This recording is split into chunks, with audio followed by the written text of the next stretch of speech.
family minifara here tadzoka zvakare nerimwe video pachannel yenyu inopisa inotapira aiwa inopostera ipapo takuigirai futi rimwe video aiwa guys ndokutendai nekuti sigara kwamuri kuita aiwa channel yedu iri kukura so please just keep subscribing aiwa tozviappreciata guys okay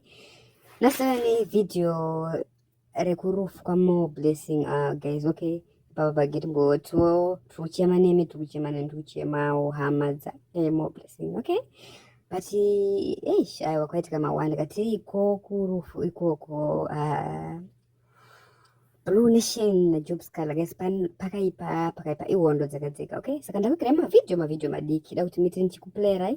muzvinzwire zvanga zvichiitika ikoko ende ndakuigirai ese munyasozvicherechedza asi da kuti muzouya mumacomments umo tichikwanisa kuti titaure kuti nyaya yacho yakamira sei ende zvakadii vari wrong or vari right anditi okay mavideo andinawo panapa ndi aya ndichati ndichikupai 1 muchinge muchizvionera pachena chizvamunoziva ndingakupedzerei nguva yenyu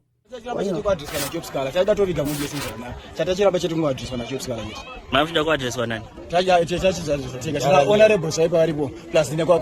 kwaivhotera mobi kuchitisunga south kwa Godson ora imi bato rotungamirwa nani ramanga muchimiri vane usonchamisa ndokwatifamba tintera usonchamisa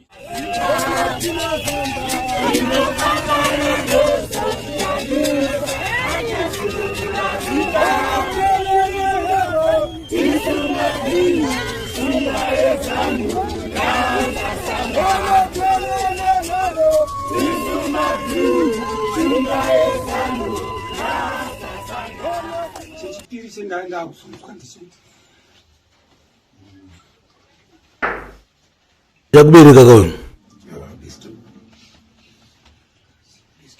sure ngatipindei munguva yekunamata ndoziva kuti sekutaura kuri kuita baba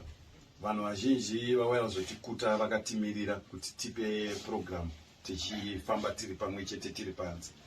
baba I'm very sorry sure ngatisvikei panguva yekunamata kuti Moreblesing akusisina yes isine hazvo Mwari ndo vanotunga tega hapana chitinogona kuita guys zvarwadza